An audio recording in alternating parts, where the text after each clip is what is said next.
when you see the behind the scenes as well, you see the minds behind that sort of work. You see how did the influencer sort of participate in that sort of content? How did the brand thinkers think of it? How did the agency people, the recording people, all of them?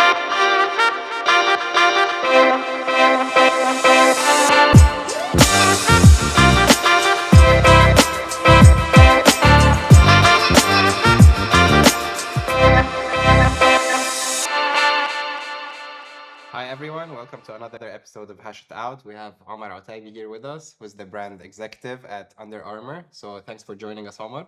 Thank you. Do you want to give us a quick overview about your background and how you got into this role? For sure, for sure. Starting out, I think the most interesting thing in the journey that I had is my graduation, 2020 during the COVID year. Oh, So just came back from the UK with a consumer behavior and marketing degree, a passion that I always wanted to do, got into from the TV show Mad Men. I'm not sure if you know the I TV know it, show, yeah. but one of my favorite things and my idea of advertising and marketing was exactly that. Guys holding cigars, making up ideas and being very creative. Wearing a So suit and just yeah, getting yeah, the yeah. idea and like a Obviously, things second. have changed quite a bit now, but that's really where the inspiration came from. So yeah, came back from the UK into a job market that's nearly non-existent, where people are being more let go. There's certain things where just people are being pushed away rather than just people are asking for job talents and all that. So quite an interesting time. But luckily, after a few internships here and there, I finally stuck on to a role with the Powerhorse Energy Drinks. So from that brand, it's quite a challenger brand, quite competitive with the brand known as Red Bull. I'm sure everyone is aware Yeah. of it. So from there on out, it was just growing more and more into that role, growing more into that internship itself. And I do remember right when that 3-month internship ended, they were able to give me a marketing role where I was, a full-time hire during the COVID year, which was quite an achievement for myself. And that's something that will stick with me, for the rest of my life is that like during the most difficult periods where things seemed a bit difficult, the path seemed a bit narrow. There was always a way through if you, put in enough work, put in enough of your talent and your own confidence in your abilities. That's the idea that really came across when it came into that, and obviously grew more into that role and found sort of my own niche, which is sports. Hmm. Grew a bit more into a sports marketing role there. From there on out, I was handling certain partnerships like Manchester City and growing more into other partnerships like football clubs in Spain, like Almeria FC and certain things like Hmm. that. And really, really grew into my own hobby of being into sports, being Middle Eastern myself, I love football and I love the Hmm. idea of football and being able to have campaigns with footballers, meeting the guys I played with on FIFA, in real life Hmm. and doing campaigns with them, that was already a dream come true.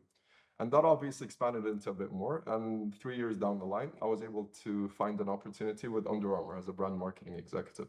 And from there on out, I mean, the reason of moving on and all that was just to expand a bit more into my horizons, Hmm. work on sort of, have my pulse on sort of bigger campaigns, bigger brand storylines and certain Hmm. things like that. So that's the sort of storyline, the come up of all of this. And yeah, almost, I think today is the 31st. Today's the August It's 1st. first, yeah. It's the 1st of August. So in 2 days, I'll be completing a year there, hopefully. So yeah, Oh, nice. thank you. Congratulations. As you said, like being in this region, everyone loves sports. Working on a sportswear brand, it must be crazy competitive on social. Everyone, all the eyes are on social, and all the sportswear brands have like big budgets and care about social. So how do you stand out on social?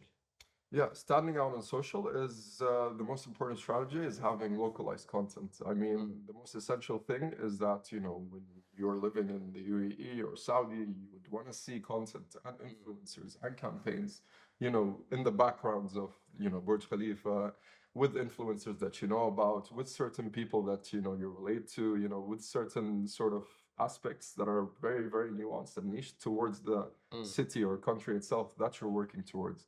And the content itself, when is pushed out to it, it's not just a brand doing something in Dubai. No, it's a brand that understands the culture mm, of the UAE. It understands the culture of the local people, understands the culture of the third culture kids, the kids, the mm, expats, and certain things like that. So when you bring all that together, for me, that's the most effective thing is having localized content. mm. And how, as a big brand as Under Armour, you have global collaborations with celebrities that everyone knows. How do you balance between the local content and the content that everyone's gonna know anywhere? For sure. It's about sort of finding the missing gap. You know, when we see certain things with Under Armour now that they have key footballer partnerships and all that, and moving into this team sport narrative, for us, we see that part as covered. But when we talk about the training athlete, the running athlete, the fitness athlete, who's more, you know, relatable towards this region, that's where we find that sort of connection with the consumer here. Is that we sort of try to bring in the athletes or influencers, as we call them, in terms of being in the country itself, localized to the country itself. Okay. And now that you're creating your own content and you have the strategy in place, what's one type of content that's really underused or brands are not making the most of? So, in terms of the most underrated content that I feel is sort of the sort of behind the scenes content. You know, for me, that's the most, you know, sort of microscopic look towards what a brand can do. You know, when you see the work, the campaign itself, it's all great, it's all polished, it's all nice. But then when you see the behind the scenes as well, you see the minds behind that sort of work. You see how did the influencer sort of participate in that sort of content? How did the brand thinkers think of it? How did the agency people, the recording people, all of them coming together for those sort of moments to create that sort of campaign. And from out of it, you know, you can get some great sort of funny moments. You can get some, you know, amazing highlights of the athletes themselves, putting them almost down to earth, putting the brand down to earth as well, to see, you know, there's work being put behind this 30-second amazing looking campaign and certain things like that. And it makes the brand also more human. Like people start to relate more to the brand. They see themselves basically, or someone like them working behind the brand. And it's not just a logo anymore or a name. It becomes more familiar, more approachable. So definitely, like It humanizes the brand. I mean, definitely, that's the idea. definitely, yeah. And once you're putting out a campaign on different platforms, which platform gives you the highest return on the time you spent, on the money you put, and why do you think that? I mean, for sure, currently for us, it's Instagram. Instagram in general is sort of an engagement machine of a platform, you know. As much as convoluted as it is, as much as so many brands are on it, it is that sort of platform that gives us the most engagements. It gives us the most sort of return on investment, sort of in terms of the campaigns that we put up, and in terms of the influencers that have presence there in terms of it. But obviously, there's always, you know, social platforms that are also essential in terms of reach and frequency as well, which is TikTok as well. TikTok cannot be sort of misplaced in terms of like the effectivity of it, in terms of the casting a wider net.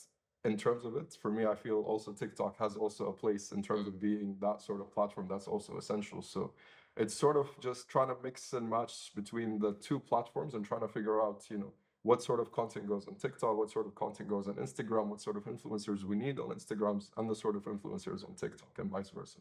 And since you mentioned influencers, do you prefer working with creators or influencers?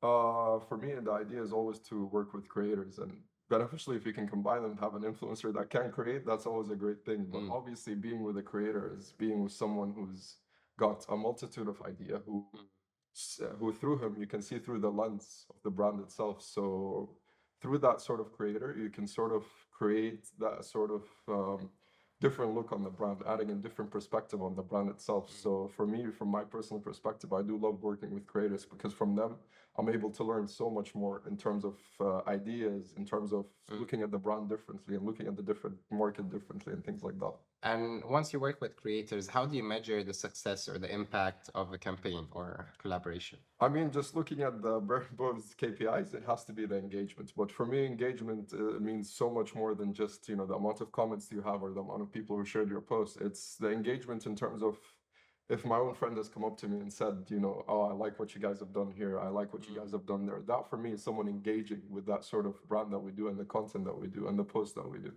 Okay. And in 2024, is organic social enough, or do you have to put budget, or do you need to focus only on paid? Like, how do you prioritize? For sure.